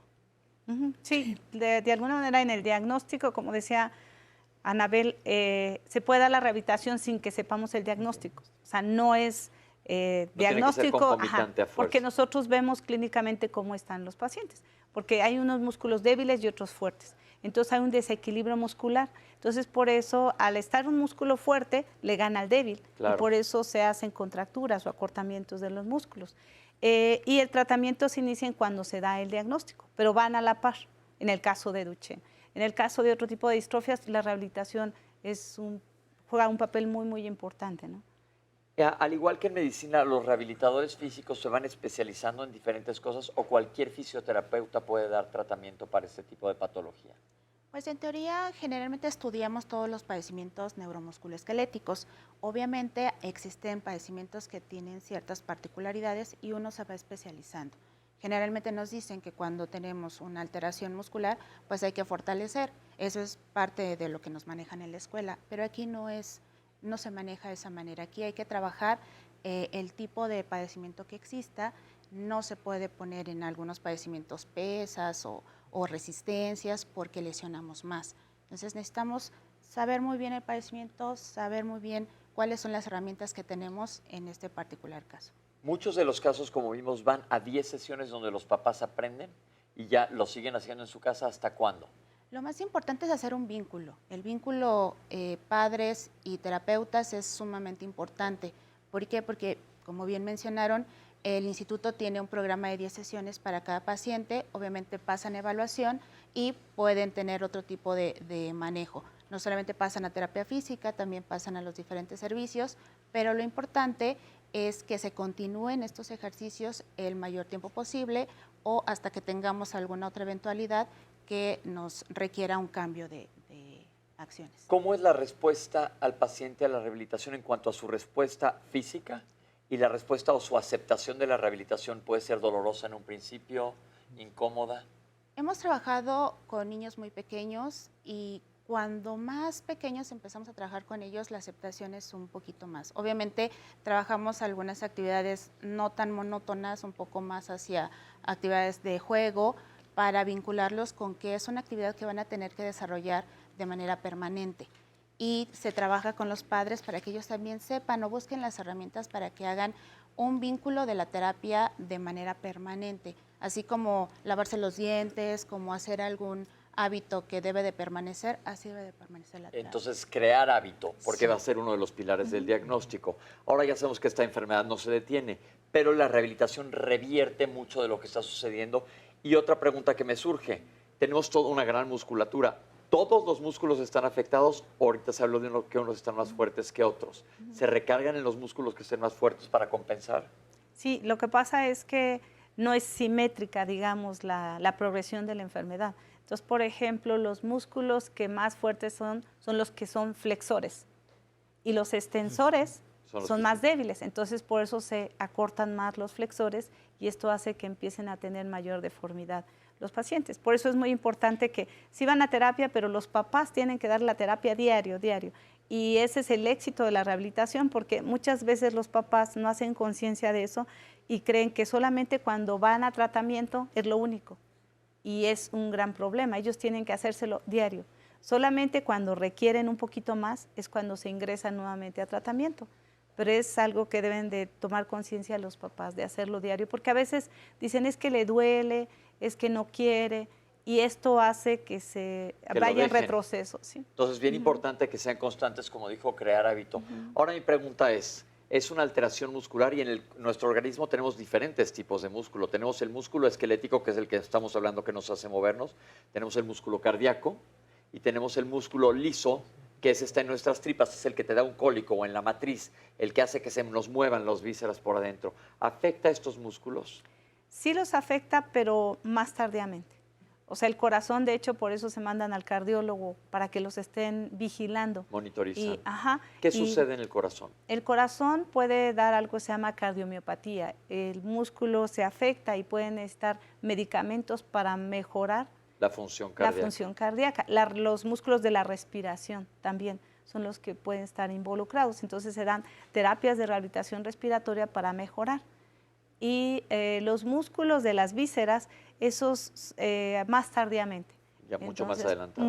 Sí. Esto es importante que lo sepamos porque a la hora que oyeron corazón, dicen, me va a dar un infarto, no es que te dé un infarto. Lo que sucede en el corazón, la cardiomiopatía es el músculo del corazón, deja de funcionar adecuadamente, entonces te va a dar insuficiencia cardíaca, es decir, el corazón no va a ser lo suficientemente adepto para manejar tus volúmenes sanguíneos. Esto es clave porque sí existen medicamentos, afortunadamente, a nivel cardiovascular que van a hacer que tu corazón, ya platicamos un día aquí de insuficiencia cardíaca, esté mucho más fuerte, más el resto de los medicamentos. Y la rehabilitación cardíaca también supongo que la inician ustedes desde temprano. Se trabaja la parte cardiopulmonar en conjunto, se trabajan ejercicios respiratorios y se espera que, bueno, dentro de las evaluaciones que tenga a nivel cardíaco, si llega a surgir alguna eventualidad, pues bueno, se dirija primariamente hacia rehabilitación cardiopulmonar. Entonces, mensajes claros para los papás. Es un pilar del tratamiento, la rehabilitación.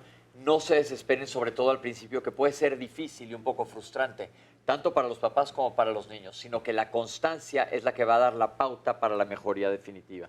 Oscar, ¿qué nos dice la gente? Oye, pues hablando de corazón nos comparten un montón de historias y de verdad mil gracias por ello. Por ejemplo, Ángela Alejo nos dice, los hijos de mi amiga tienen distrofia muscular y a veces la veo muy preocupada por el costo tan elevado de las medicinas, que esa podría ser otra de las razones por las que algunas familias, pues no es que decidan no continuar con el tratamiento, sino que lo interrumpen ocasionalmente. Eli Gómez Martínez nos dice, agradecemos a todas las familias que tenemos un niño con distrofia muscular de Duchenne que realicen este tipo de programas, porque gracias a los medios de comunicación por este espacio esperamos que sea con frecuencia, ya que a pesar de ser una enfermedad tan común, todavía es considerada como rara y debido a esto en la comunidad médica es desconocida. Gracias a todos los que participan en esto y saludos desde Tuxtla Gutiérrez. Pues igualmente muchas gracias. Yo tengo 2 niños con distrofia muscular Duchenne, nos dice Isabel Garibay Castillo, y efectivamente son estudios y medicamentos que en mi caso el sector público no cubre. Soy de Monterrey, Nuevo León.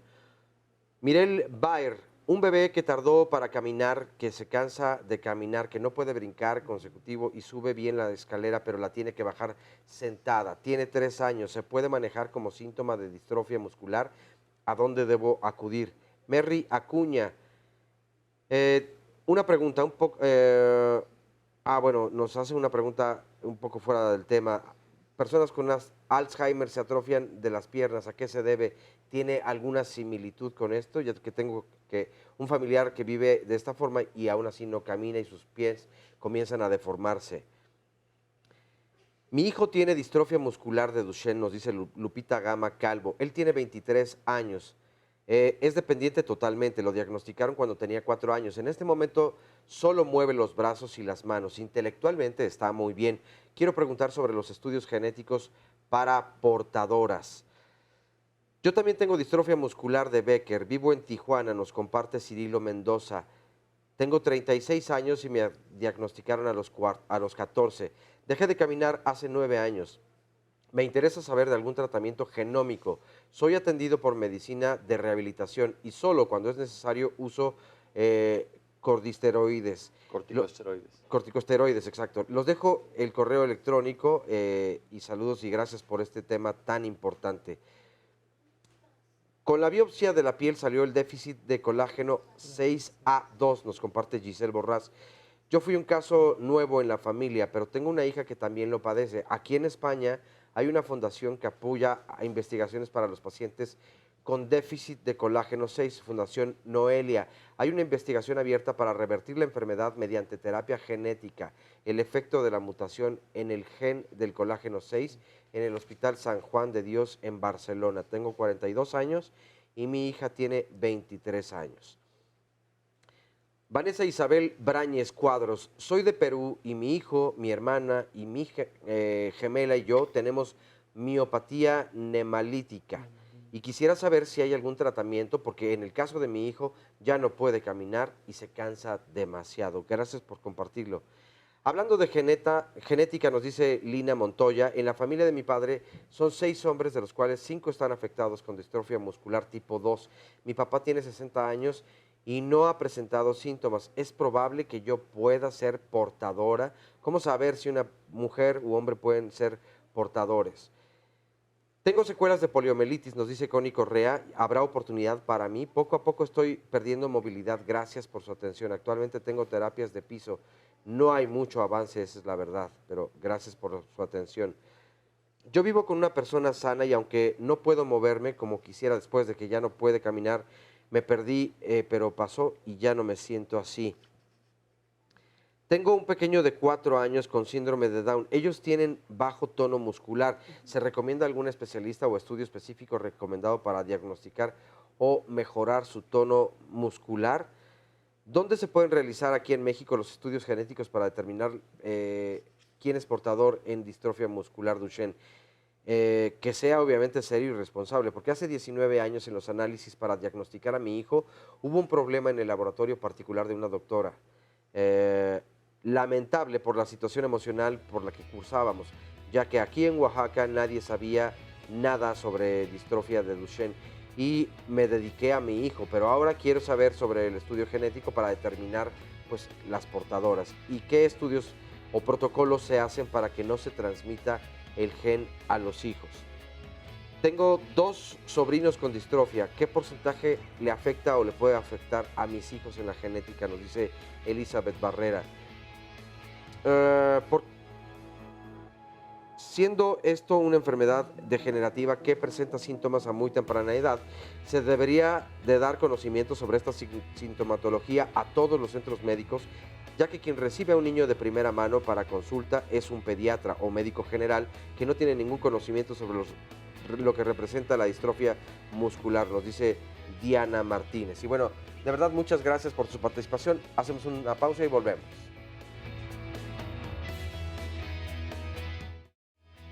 Estamos de regreso aquí en Diálogos en Confianza y el lunes de la próxima semana hablaremos de un oído. Bueno, es que ya estoy pensando en la importancia del tema de la próxima semana y es problemas comunes del oído. De los dos vamos a hablar, de los dos, no solamente del lado izquierdo. ¿Por qué es importante? Porque, bueno, evidentemente forma parte de la comunicación o de lo necesario para podernos comunicar. Y uno de los padecimientos más comunes, sobre todo en la niñez, es la otitis media. Las consultas por otitis media de verdad pues, son de las principales razones por las visitas médicas de niñas y niños. Pero ¿a qué se debe? ¿Por qué se da esta inflamación? ¿Será que en las niñas y los niños todavía las distancias entre la garganta y el oído son más cortas? ¿O por qué se puede dar esta inflamación? Produciendo probablemente también ciertas infecciones que van lesionando y pues entorpeciendo precisamente todo esto, porque no solamente nos sirve el oído para la comunicación, también está el equilibrio ahí, en fin, hay mucho de qué hablar y mucho que aprender acerca de esto, así que lo esperamos el lunes de la próxima semana a las 9:30 de la mañana. Este es el resumen de la segunda parte, no, de todo el programa. Bueno, en la distrofia muscular hay una afectación en una proteína. En el caso de Duchenne, la distrofina. En el caso de cinturas hay diferentes nombres de la proteína y hay diferentes tipos de distrofia, pero lo que pasa es que esa proteína, por una afectación de un gen, hace que el músculo no sea fuerte, o sea, que se mantenga débil. Uno de los problemas quizás es el retardo en el diagnóstico. Tal vez quienes estamos más relacionados con la enfermedad, pues es más fácil detectarla. Lo importante es que piensen en la enfermedad. Si tienen un paciente que manifiesta debilidad, caídas frecuentes, dificultad para correr o subir escaleras. Las distrofias musculares son entidades 100% genéticas, hereditarias. Y cuando uno hace la clasificación de las distrofias, tiende uno a clasificarlas con base al gen involucrado. Comentaba el doctor Alcántara que el 80% es Duchenne, pero va a depender de la edad. El diagnóstico definitivo de cualquier tipo de distrofia muscular reside en identificar el defecto genético. Ante todo se busca la proteína distrofina, que es la causante, cuya deficiencia es la causante de la distrofia muscular de Duchenne-Becker, pero también se pueden estudiar otras proteínas que son responsables, por ejemplo, de las distrofias de cinturas. Sí se hace biopsia en algunos casos, pero si tenemos la opción de hacer un estudio genético, se prefiere, porque solamente es tomar una muestra de sangre, extraer el ADN y tratar de estudiar los genes. Hay que considerar también que la biopsia no nos da el diagnóstico de todas las enfermedades, solamente nos va a decir o nos va a ayudar para las más comunes. En el tipo Duchenne, a veces se puede utilizar medicamentos que pueden retardar el progreso de la enfermedad o detenerlo. No, sí es, idealmente todo paciente con distrofia muscular debe tener el estudio molecular que confirme el tipo y la distrofia muscular. Resulta que hasta 1/3 de ellas a lo largo de la vida podría desarrollar problemas cardíacos. No todos los pacientes con distrofia muscular Duchenne responden. El 70%, 30% no responden porque puede estar relacionado con una alteración genética. Tenemos un músculo que tiene una alteración interna y ese músculo ya no está creciendo como debería, ese músculo está cambiando sus fibras musculares, las está cambiando, algunas se están perdiendo, se está sustituyendo ese tejido por grasa y eso hace que nuestro músculo ya no esté en condiciones de elasticidad de una manera armónica, no lastimando más y tratando de mejorar la postura en el periodo que se pueda mantener. Y todo es de acuerdo a las características que nos va a presentar cada uno de ellos, todo es a medida. La terapia ocupacional es una parte de la salud que ayuda a los pacientes o contribuye a mejorar su calidad de vida. Trabajamos propiamente, como su nombre lo dice, con la ocupación. Dependiendo la edad del paciente es lo que vamos a trabajar con él, ya sea en el ámbito escolar o laboral. Trabajamos con la capacidad que el niño tiene, no con la capacidad que le falta. Entonces tratamos de base a la edad. Si es un niño en edad escolar que todavía camina, lo que hacemos es habilitarlo para que sea competitivo en el área escolar. Si es un niño que tiene ya cierta limitación, tratamos de que tenga un rol ocupacional en la familia, o sea, tiene que tener una tarea. Y si ya es un niño de custodia, tratamos que sus actividades de ocio no se descuiden, o sea, un poquito de cultura y recreación, juego con los niños. Algo que les cuesta mucho trabajo a los niños cuando usan silla de ruedas es pasarse a la cama, o los papás cuando los tienen que cargar a veces no saben usar bien su mecánica corporal. Entonces lo que tratamos de hacer es asesorarlos para que no se vayan a lastimar ninguno de los dos. En el niño con limitación trabajamos mucho en la cama porque es donde pasa mayor parte del tiempo. En el caso de los talleres, por ejemplo, hoy preparamos unas trufas. Lo que buscamos en el niño es que trabaje texturas, trabaje aromas, seguridad para desenvolverse, socialización, ¿no? Y que recuerde cómo se elabora un proceso, que tenga un producto final, que la actividad sea significativa para el niño. Y por último, la caminata. Como no hay mucha fuerza, se tropiezan fácilmente, entonces hay que entrenarlos en la marcha para que no pierdan la seguridad de moverse al bajar y subir escaleras, cómo tienen que vencer obstáculos cuando alguien pasa y los empuja. Entonces se trabaja un poquito la defensa para que el niño pueda desenvolverse en su medio y a la vez pues que no pierda la capacidad de socializar con otros niños. Las sesiones las manejamos media hora a 40 minutos durante 10 días. Se le da un programa de entrenamiento para que el paciente cuando se vaya a casa lo haga. Y cuando son talleres que ya tienen que tener un producto finalizado, se les da a veces 20 sesiones. Los principales beneficios es que tiene un rol ocupacional, o sea, que tenga actividades que esté ocupado, como quien dice, que tenga sus y que sean significativos para él, para ayudar a su calidad de vida. Entonces, además de la terapia física que estamos viendo, se hace eso, una terapia ocupacional, y esto viene a redondear el tratamiento. Viene a complementar todas las necesidades que se tienen que cubrir en cuanto a aperturarlo hacia que se integre a su casa, que se integre a la escuela, que se integre a actividades recreativas, y todo esto pues requiere de ciertos profesionales. Y supongo que esta terapia ocupacional también tiene algún objetivo a nivel psicológico. Claro, Ellos a veces manejan un grado importante de estrés, también es parte de que puedan ir externando qué sienten, qué necesitan, y a partir de esta terapia pueden ir externando algunos sentimientos que tengan. Podemos decir que es ideal que reciban los dos tipos de terapia, la terapia física per se y la terapia ocupacional. Sí, definitivamente. Sí, de hecho, el paciente siempre va a recibir todas las terapias simultáneamente, tanto la médica como la física. Es fundamental.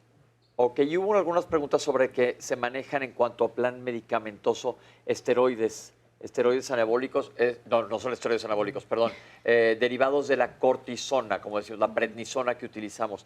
Estos se utilizan, siempre hemos dicho cuando manejamos este tipo de medicamentos, tienen que ser hechos a la medida del paciente, a su peso, a su talla. ¿Por qué? Porque son medicamentos que no están libres de efectos colaterales. ¿Y ustedes ven mucho efecto colateral de estos medicamentos? Sí, los efectos colaterales son que suben de peso, que puede haber osteoporosis, y puede haber algunas otras alteraciones del crecimiento. Sin embargo, lo que se hace es estar vigilando, monitorizando todos estos efectos.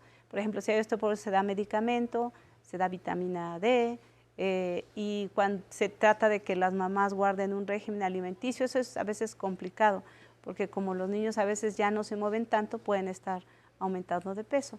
Pero sí hay que manejar todos los efectos secundarios de los medicamentos. Yo creo que es un punto muy importante lo que acaba de decir, la subida de peso por inactividad, porque acuérdense que lo hemos hablado muchas veces aquí en Diálogos, la obesidad primero no va a dar mayor lata, pero eventualmente te va a llevar a muchos otros problemas de salud que hay que también tener en mente. Sí, y por ejemplo, los esteroides son para las distrofinopatías. Para los otros tipos de distrofias no se utiliza esteroides, se utilizan suplementos que pueden ayudar o no. Lo que nos estaba comentando anteriormente. Sí. Perfecto, yo creo que es momento que empecemos a dar respuesta a las preguntas que nos ha mandado la gente y vamos a ver qué nos dicen los especialistas. ¿Ayuda la electroacupuntura? Es una opción. Digo, realmente, como sabemos, no hay un medicamento, no hay una terapia que pare el proceso degenerativo del músculo, pero a veces cuando hay dolor, cuando la contractura es muy persistente, se puede utilizar la electroacupuntura como una opción terapéutica. Ok, alguien preguntaba por qué pasa esto, ya lo describieron a lo largo del programa. El programa es un defecto genético. ¿Qué es la duplicación de axones? Duplicación de axones. Sí. Exones, sí. Pensé que axones como de dendritas de axones. Sí, es un término molecular para definir un defecto en el gen de la distrofina. Generalmente los exones son las cajitas en donde viene contenida la información que va a dar como consecuencia la generación de la distrofina. Y se enumeran 1, 2, 3, 4, 5, 5, hasta el 79. Entonces hay pacientes que tienen duplicada esa información. En vez de tener 1, 2, 3, 4, tienen 1, 2, 2, 3, 4. Y eso es deletérea para la síntesis de distrofina.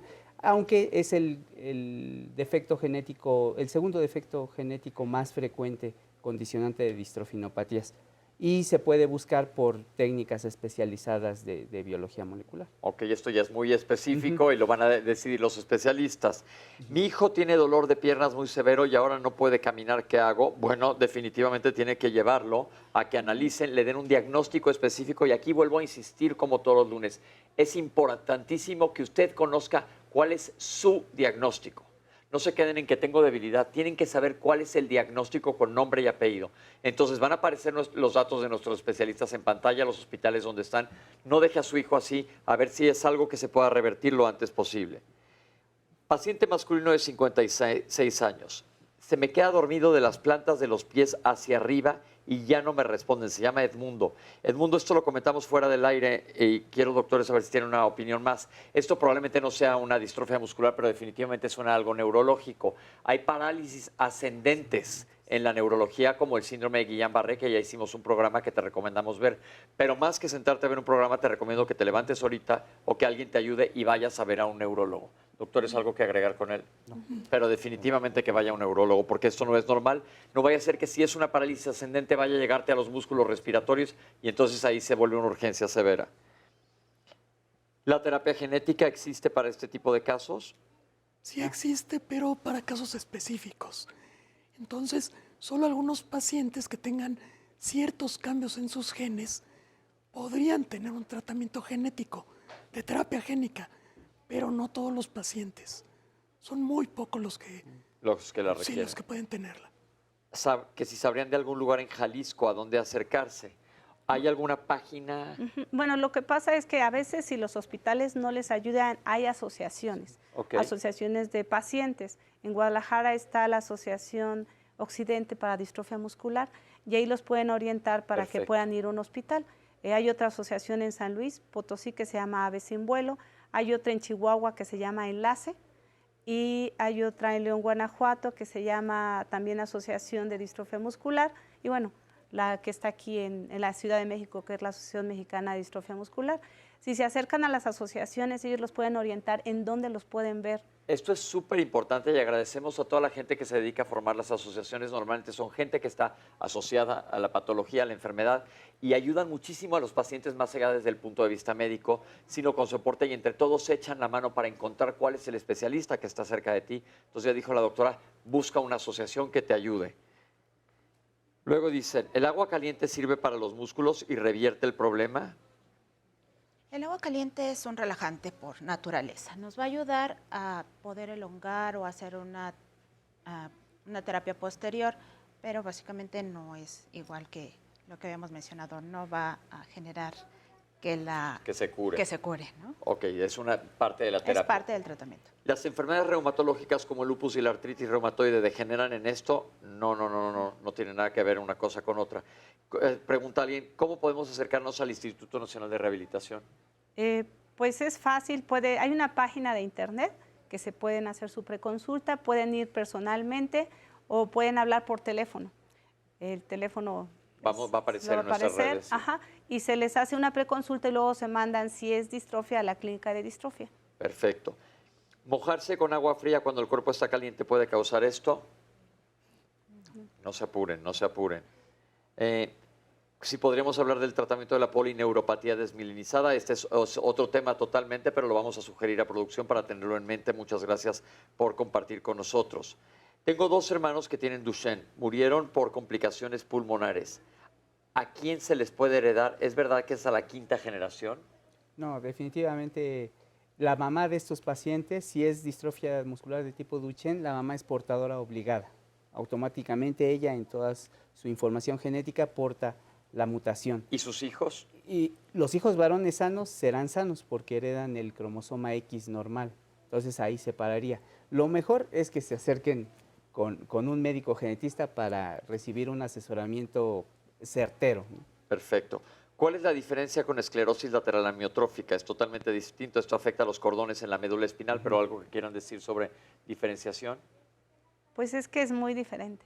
La esclerosis lateral amiotrófica es una enfermedad neuromuscular también, pero se presenta en edad adulta, en jóvenes o en personas más grandes y tienen signos y síntomas totalmente diferentes. Sí es progresiva la debilidad, pero tiene datos característicos que nos hacen el diagnóstico. Y la debilidad viene del sistema neurológico, no viene del músculo propiamente. No, viene de la médula, de la asta. Edades de diagnóstico, ya lo comentaron, que puede ser desde muy joven hasta bastante más grande. ¿Adultos mayores con debilidad puede que se deba a este problema? Sí, pero los tienen que valorar. Ok. Tengo Becker, solo llevo rehabilitación y dicen que ya no me pueden atender, supongo que ya fue a sus sesiones de rehabilitación, pero esta gente debe seguir en contacto con sus médicos, ¿no?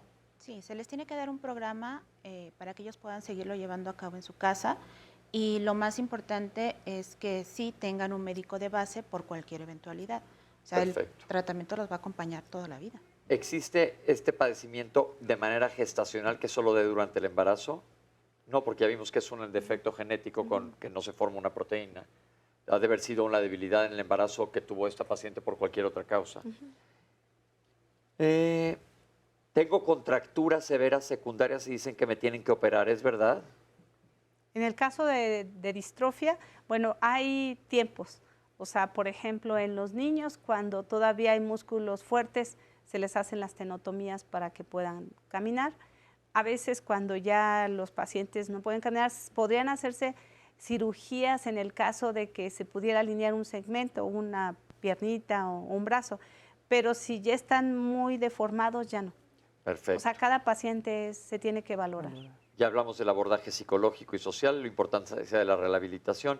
¿Las células madres curan este padecimiento? No caigan con charlatanes, mucho cuidado. Porque esto lo escuchamos, ¿verdad, Oscar? Casi todos los lunes para todos los padecimientos. Y ya tuvimos un programa de las células madres hematopoyética y básicamente hoy donde está parada la ciencia en el mundo es que solo funcionan para cierto tipo de leucemias. No todas, solo cierto tipo de leucemias. Por favor, no caigan en charlatanería, que no les saquen su dinero, sobre todo para que algo que no va a servir de nada. Sí, aquí quisiera yo agregar, hay tratamientos que están en investigación en diferentes partes del mundo. Y de hecho hay páginas, hay una asociación que se llama Tratamiento de Enfermedades Neuromusculares, en donde ellos publican qué tratamientos están en investigación y cómo van los avances. Está en inglés, desafortunadamente, pero ahí se puede uno meter para ver hacia dónde va. Sí, porque es un lugar muy serio en donde recopila de todas las partes del mundo para que se pueda saber cómo van las investigaciones en Duchenne o en algún otro tipo de distrofia. Y sobre todo si van a entrar a un protocolo de investigación, sabrán que es un protocolo de investigación, no es un tratamiento y te lo está dando una institución seria, avalada. Se me duermen cuando me pongo cuclillas se me duermen las piernas y ya no puedo caminar. ¿Me debo de hacer rayos X? No, te debes ir a ver con un médico a ver qué está pasando. La posición en cuclillas no está padre para nadie, más que para los japoneses, que aguantan muchísimo rato así, pero... Y los catchers. Y los catchers, pero esto mejor sí checarse. ¿El costo de medicamentos es muy caro? Bueno, sí, la prednisona, hay diferentes tipos, no puedo decir más. Hay un tipo de esteroides que es barato y otro un poquito más caro. Sin embargo, en el caso de las asociaciones, en el hospital a los pacientes cuando no tienen recursos, les cuesta trabajo, las asociaciones les pueden ayudar un poco para adquirir el medicamento. En las otras asociaciones también. El problema sería en lugares del país en donde no hay asociaciones, que sí sería complejo mantener el tratamiento. En caso de Duchenne. Mi bebé no se mueve bien, ¿a dónde voy? Primero con tu pediatra y sino con un neuropediatra a ver qué está pasando. ¿El Alzheimer se asocia? No tiene nada que ver esto con Alzheimer. Las portadoras se deben de hacer estudios genéticos y ya se hicieron un estudio genético para saber que son portadoras, pero como dicen el consejo genético, ¿qué quiere decir? Que te van a decir qué probabilidades hay para adelante. Entonces, muy importante esto. ¿El déficit de colágeno en la piel tiene que ver con esta enfermedad y hay terapia génica para esto? Hay un tipo, decíamos que hay muchos tipos de distrofias, hay uno que se llama distrofia muscular congénita y dentro de esas distrofia muscular congénita está uno que es la afectación colágena 6, pero de alguna manera la terapia, como mencionó, es un proyecto de investigación que están llevando en España. Sí. Ok. Tengo miopatía neurolítica familiar, ¿qué hago? Es nemalínica. Nemalínica. Ir con el especialista. Ajá, sí. Para tratamiento. ¿Cómo sabré si soy portadora? Haciéndote un examen genético. Las secuelas de polio tienen que ver con esto. Yo tengo muchas. ¿Qué hago? Ir a rehabilitación, sobre todo, y dependiendo de qué tipo de secuelas de polio tengas. El síndrome de Down tiene el tono muscular disminuido, no necesariamente todos, y no tiene que ver con una distrofia muscular. Hay muchísima gente con síndrome de Down que inclusive ahí van a olimpiadas especiales. Entonces, nada más acércate a su pediatra si es un chico todavía que te diga qué posibilidades tienen, pero no es que tenga una distrofia muscular. Y finalmente, ¿dónde se hacen los estudios genéticos? Van a aparecer dentro de nuestras redes sociales todos los datos de los especialistas que nos han acompañado el día de hoy. Se nos acaba el programa, doctores. ¿Algo que quieran decir rápidamente? Pues lo importante, yo agregaría que conozcan la enfermedad, que piensen en ella. Ya comentamos más o menos qué síntomas para los compañeros que no son especialistas y que la sospechen, que los deriven a donde debe ser. Perfecto, doctora. Que sí sospechan la enfermedad y que algo bien importante que se ha tratado de hacer es una guía clínica a nivel nacional. Hemos tenido problemas con el CENETEC, espero que este año ya nos puedan dar apertura, porque si hay una guía clínica para el manejo de estos pacientes, en todas las instituciones van a saber cómo diagnosticarlos, cómo tratarlos, y esto es a nivel de salud, ¿verdad? Y otra, antes estaba lo del Seguro Popular, que si hay otra instancia por el nuevo gobierno, que también les den cobertura, porque es una enfermedad que es toda la vida y que tienen que tener los pacientes un apoyo para que puedan tener mejor calidad de vida los pacientes. Perfecto, nos queda menos de un minuto, ¿algo rápido? Bueno, el vínculo de la terapia es muy importante. Terapia familia es algo que les va a ayudar permanentemente. Perfecto. Sí, y también con base a las preguntas que le hicieron a Oscar, veo que hay mucha inquietud acerca de genética. Acérquense con su médico genetista. El manejo de las distrofias musculares es interdisciplinario, donde participa el médico rehabilitólogo, el terapista físico, pero no se olviden del genetista. Pues se nos acabó el programa, especialistas. Muchísimas gracias por estar aquí con Gracias nosotros. a A toda la gente que nos acompañó en el estudio, jóvenes artistas, muchas gracias por haber aparecido hoy aquí con nosotros en la televisión. A ustedes en su casa, muchísimas gracias. Esperemos que hayamos hablado de algo que sí es poco común. Ya vieron la importancia que tiene y el impacto que tiene a todos niveles. Oscar, muchísimas gracias. Y gracias a todas las personas que nos compartieron de verdad su testimonio, de verdad invaluable. Muchísimas gracias. Pues nos vemos aquí la próxima semana en Diálogos en Confianza. Les agradecemos a todos ustedes todas sus preguntas y sus sugerencias de tema. Las tenemos muy presentes y los platicamos con producción. Nos vemos la próxima semana. Gracias. Esto fue Diálogos en Confianza.